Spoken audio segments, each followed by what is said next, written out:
Hello guys, my name is Ronnique and we are watching Youthline TV. Today I'm here with Eli and Ricksel. So today they're going to be joining me on the topic of maintaining healthy relationships.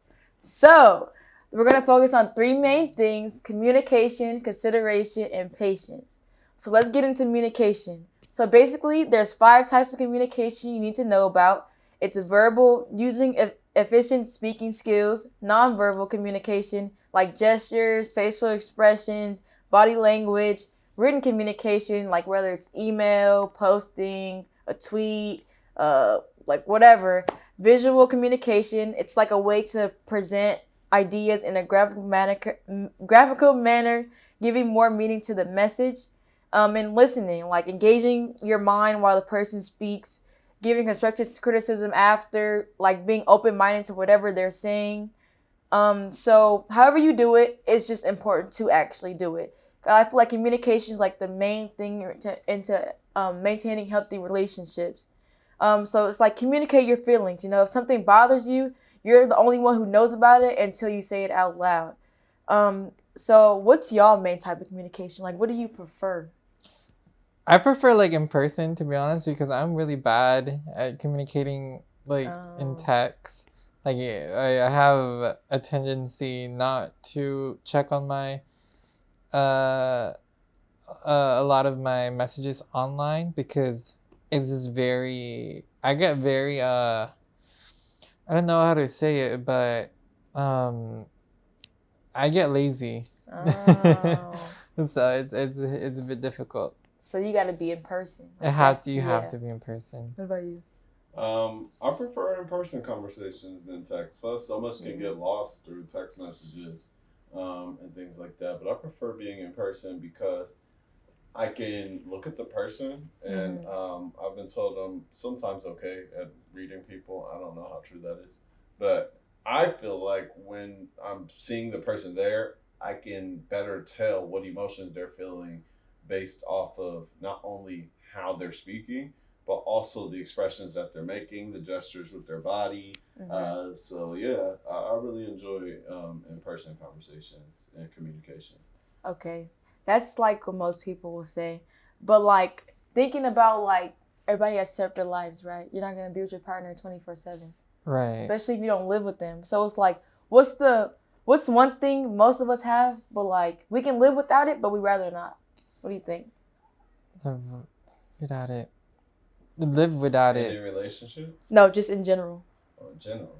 Like, wait, what did you say? Like, you can live without it, but you rather not. But you rather not. I would say, oh my God, my phone. Yeah. That's a hard one because I could live without it, Yeah. But at the same time, I need it. Exactly. That's what I was gonna say. Oh God. Cell phones. We put so much time and emotional energy into these devices, and they play a huge role in communication where you're not physically with your partner. So it's like you gotta actually understand about your partner. Some rather text, some rather be in person. Some like being posted on social media to make them feel like feel good about themselves in a relationship. Some appreciate random phone calls throughout the day. For myself, it's like, okay, I know I like to be in person. I like to see you. But when I'm not, it's like I prefer talking on the phone, like literally calling me. I don't like sitting by my phone waiting on a text or getting mixed signals. Like when I'm not with you, I want you to FaceTime me. Let me hear your voice. Let me see like what you're doing. Like how are you? How are you feeling? Like I gotta see your voice. I gotta talk to you. Cause it's like text, It's so yeah. I didn't know that. Yeah. It's so crazy because for me, I hate it when I have to meet the person 24/7 every day. I'm not that type of person. I like to do my own thing. Yep. And I prefer my partner to do their own thing. So, I'm a really busy person and I like to have my own time as well. So it's kind of like for me, I'm more of a distant person. It's kind of weird because I value my time very much, very much. So I'm not saying I don't value their time, but I just want them to do their own thing and I can do my own thing without having to be someone to rely on them 24/7. Okay, so the next topic will be consideration. So I want to talk about like sacrifice. Like sometimes you have to sacrifice things in order to make sure your partner's mind is at ease. Like how I said, I like talking on the phone. Maybe my partner likes to text. Like maybe he'll get annoyed. Oh, I'm calling too much. Just that. But just the fact that like he'll go out his way to call me helps my mind. You know. Right. Sometimes we have to consider that. You know. So for example, like if I'm a partier, and my partner is not. So yes, I'm having fun. But how will my partner feel about that? Like, are they okay with me going to parties? Will they be stressing about what I'm doing every 5 seconds while I'm out? If so, like, then it's time to either give up going out to parties, or to cause less stress within the relationship, or move on to someone who will allow it. That's the reason why it's important to learn your partner's expectations in the dating phase before getting into an actual relationship. Like, you need to know whether you're willing and what you're willing and not willing to sacrifice for the relationship. Because I know, like, if I'm just starting off dating someone and they're going to parties and we're supposed to be only talking to each other, I don't think I would trust that they're only talking to me. Oh, this is kind of like a 50, like a Yeah, 50 it's a 50. 50-50. Because, like, you know, if you're having fun and you're going to parties, like, let's, you know, in theoretical standpoint, is there, because why would you change yourself for someone Right, you're right. just because you're doing this? You know, Yeah. you're having fun, you're having the time of your life, and just because your partner doesn't like it and telling you all of this, you have to change yourself. Right. And I feel like that's what kind of gets me. I'm like, okay, that's kind of weird. But if it's in a good situation where, like, let's say, like, You're together for a long time. like, no, like, I'm saying, like, you're someone who do, like, hard stuff like drugs and something like that. Oh, yeah. And you know, Yeah. you're trying to get clean for someone because, you know, they love you for, you know, you are trying to be the better version of yourself. Yeah. And that's what I think. It's when, okay, that change is necessary. I think it's very important to have what I call compromises. Yeah, compromise. Right. That's the word. Because, yeah, you may like partying, but the other person may like sitting on the couch and just chilling all day. You may not be so fond of just sitting on the couch and doing everything. I mean, doing nothing. Sorry. Yeah. And then they never want to go out. Right. However, you have sometimes sat there on the couch and just chilled with them. So you gave them what they wanted. You compromised for them every once in a while. So I feel like every once in a while, maybe they can go out with you to something. And that's how you could balance it if you really are trying to hold on to the relationship. And, you know, maybe y'all have more built up there than just this one issue. Yep. You know, maybe y'all have a stronger past together and y'all have all this history. And then you came across this issue and you realize, oh, well, he likes to go out. I like to be inside. Now we having problems. Or she likes to go out and I like to be inside. Whatever. You're having the problems that you're having.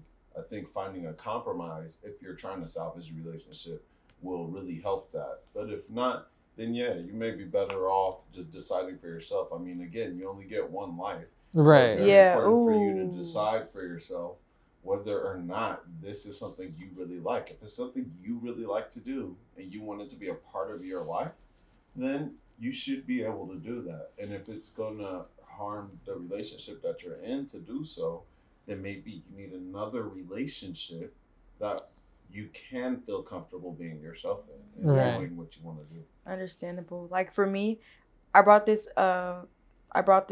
example up because that's how I am, like, with my relationship right now. Like, you know, I'm young. I'm only in high school. I'm only a senior. When I was in, like, middle school, we used to have parties. Like, it used to be fun. Like, we used to have parties, just have fun. And, like, even freshman year, we used to, like, have parties too. But after a while, before I even got into a relationship, I was like, it was fine. Like, I just stopped going to parties so much. But, like, every once in a while, like, I like to go to the party. You know, I like to have fun, just to have fun. But just knowing the type of person I'm in a relationship with, who has trust issues and this and that, and I have trust issues. I have trust issues as well, so I understand where he's coming from. Right. Because I know that if he was out partying all the time, I probably wouldn't trust him. Just as much as if I'm out partying all the time, he probably wouldn't trust me. So it's like, that's what I meant by sacrifice. It's like, okay, if it's this one thing that I have to give up, then I'm fine with it. Because it's like, how would I feel if you were doing this? Like, that's what it comes down to. How would you feel if your partner was doing this? So it's like, okay, I'm willing to sacrifice that, because at the end of the day, I realized over time that me going to parties took up so much time, I could be doing like productive things. Right. Like even though I'm having fun, I'm not doing as much productive things that I would be doing if I actually had the time, you know? So it's like, it's kind of like a blessing and a curse a little bit because, like, okay, I can't have fun in that way, but I'm putting so much time into being productive. So it's like, okay. Right. It's not Okay, bad. I see it. I feel that. Bless you. Sorry, I didn't want to interrupt. No, I'm sorry. No, I agree with that. That makes complete sense. So, yeah. I honestly, do you guys believe in changing for who you want to be with? Wait, what? Like changing, I ain't gonna say changing who you are, but like just changing like something about you or just things you do in order to be with who you actually like. I mean, it happens. Yeah. I wouldn't say like I as human beings, everything, that we know, we constantly change every aspects of our life. I mean, Yeah, I don't believe that there's one perfect person. Right, yeah. Right. For every single person out there. Like, There's that not. person will do exactly everything that you've imagined for a relationship. They are exactly that ideal thing. Like, if you found that, that's awesome. Right.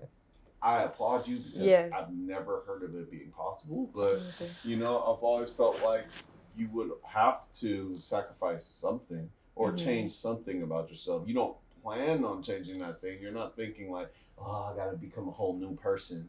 Like, no. But there are some things that you did do that you can't do the same way. Like, for example, you used to just eat a whole bag of chips to yourself. Well, now you have another person. Yeah. You're just sitting there eating all them chips to yourself. And they sitting there like, oh my God. But I wanted some. And you didn't offer them no chips. Well, that's one thing you're going to have to change yourself on. You were used to eating only for yourself. Right. Yeah, you got that's to change and offer at least to your partner so that they can feel like you care about them. Okay, what do you guys think about talking about past relationships? Like having that discussion, like actually sitting down and talking about how your past relationship affected you. Do you think it's important or you think like y'all can live? For me, with my best friend that I have since sophomore year of high school, it's to the point where, she knows me very well and I know her very well, and we have boundaries from each other. And to me, she already knows that I'm a horrible communicator, and I prefer, I'm a busy person. So when she calls me, when I don't pick up the phone, that means I'm hella busy. Or when I call her, that means she's busy too. So we already know that we have busy lives and that we're not always going to be 24/7 trying to contact each other. And that the times that we do meet, plan things together and meet up is like the times where like nothing, like time hasn't been, like times just stand still. Yeah. Like it hasn't changed, and we still know each other from high school. And just knowing your boundaries and knowing to expect, I think that it's important. Yeah.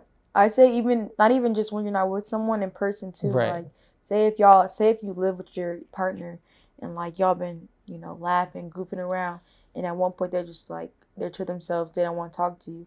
Like part of you has to know that it might not have something to do with you, but the other part of you might be like, okay, they're probably getting tired of me, and it's gonna make you feel type of way. Right. So I feel like just communicating that you don't want to, like that person doesn't feel like talking or just wants to be to themselves. Right. That just solves so much. Right. Prevents so much things, Yeah. And you should do, communicate in any of your issues, and even if you're afraid that the issue might, upset the other person, or even if you feel like it may start an argument. A lot of people say to try and steer clear of arguments, but sometimes arguments in your relationship, they don't have to always be full arguments. They could be debates. They could be y'all both view this differently and have a conversation. So, as long as you communicate that, though, and you say something, then you'll be able to find out what the truth is and how the person really feels. Right. And, people have different personality types. Like, there's introvert, there's extrovert. I'm somewhere in the between where I'm like, I like speaking to people, but I know where to step back because I get tired when I'm, like, talking to so many people in one day, and I'm like, I need to recharge being alone. You know what I learned? We were doing a personality quiz in school, and it was like, if you're a person who gains energy from being alone, you're an introvert. If you're a person who gains energy from being with people, you're an extrovert. And I was like, Right. I'm well. I'm both. Like I'm an Yeah, I'm omnivert. both. Like I You get my are. energy from people, but then there are times where like, oh damn, I've been talking to them so much. I need some time to myself, or I'm gonna lose my mind. Yeah. And yeah, I like being alone by myself. I can tolerate that, but there are times where like, man, I feel lonely. I need to talk to someone. Just tell out my feelings and stuff. I don't think I like being by myself because I get really bored. Like Right.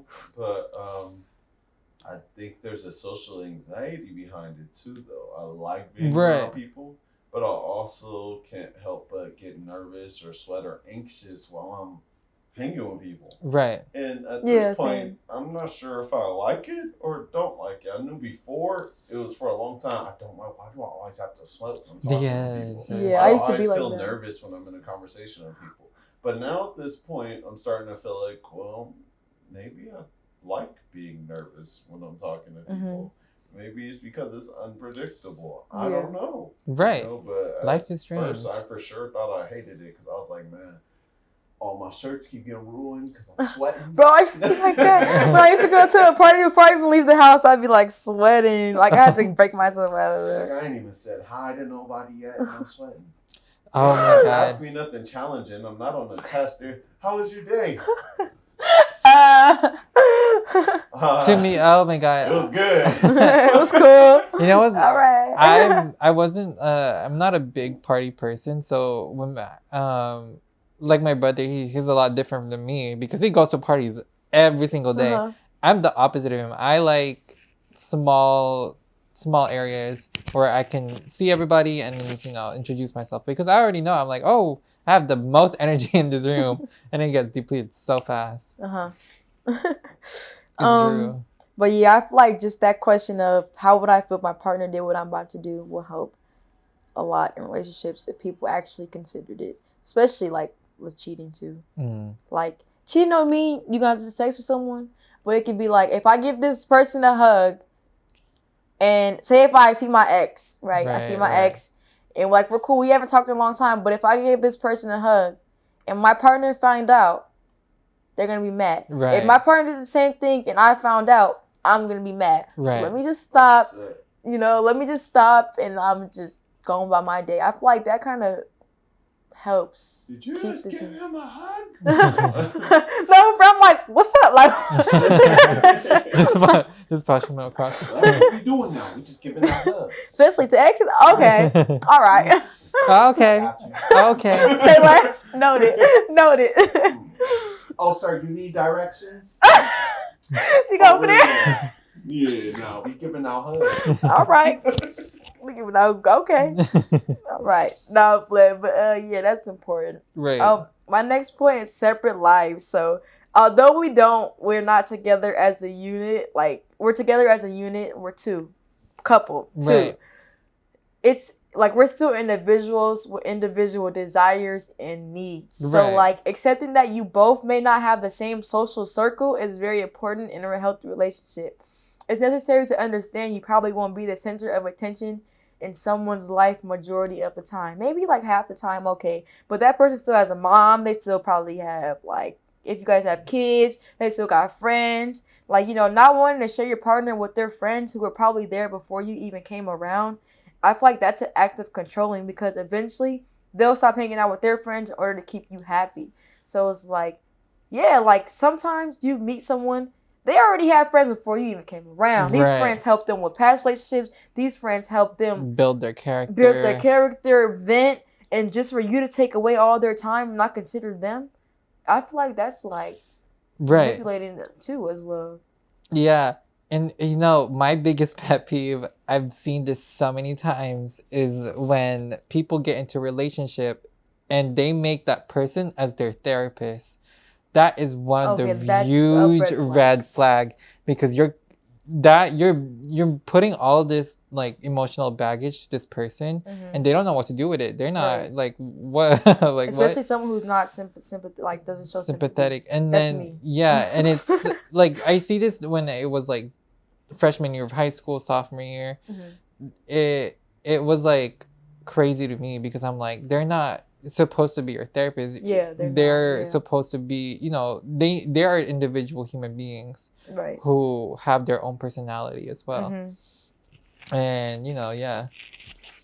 I mean, you can vent sometimes. You can vent, But expecting them to help you solve every problem of your every life. issue, or, oh, why did this happen to me when I was a kid? That they got stuff that happened to them as a kid too. Right. That they're still trying to figure out. So how are they gonna help you solve yours? Yeah, and they're not well equipped to helping you when they can't even help themselves. They haven't been studying for years. Right. To deal with this stuff, Right. Yeah.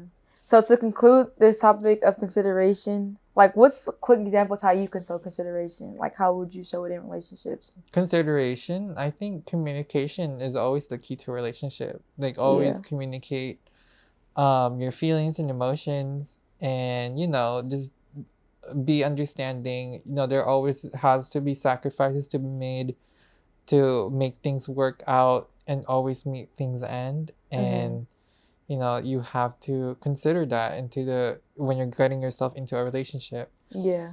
And relationship is a hard work. It's not easy. Yeah, it's not.